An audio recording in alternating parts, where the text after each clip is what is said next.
Another day, another basketball stories na naman ang pagkikwentuhan natin.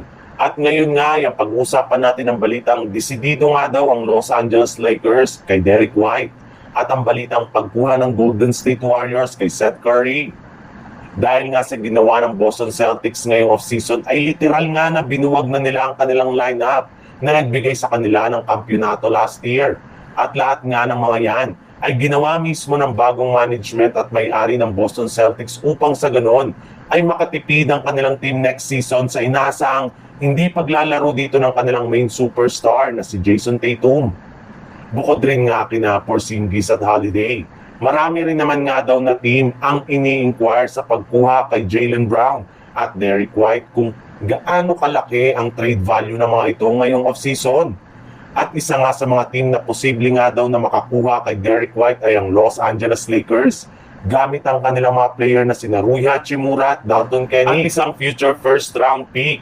Kaya rin naman nga nito na magtala ng malalaking numero at meron pang depensa na mapapakinabangan ng kanilang team at makakatulong kina LeBron James at Luka Doncic.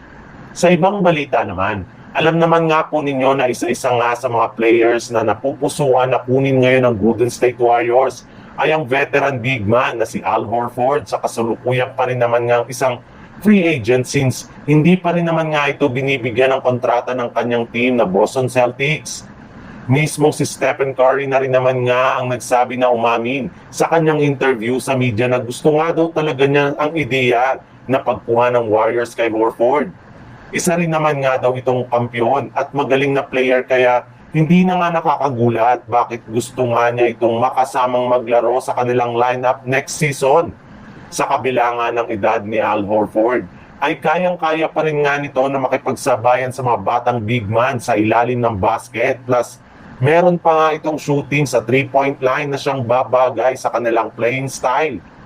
Bukod rin naman nga kay Horford, ay plano na rin naman nga daw ng Golden State Warriors na kunin ang kapatid ni Stephen Curry na si Seth Curry, na kasalukuyang isa pa ring ganap na unrestricted free agent. Kaya maaari pa rin nga talaga nitong kunin at bigyan ng kontrata sa mga susunod na araw.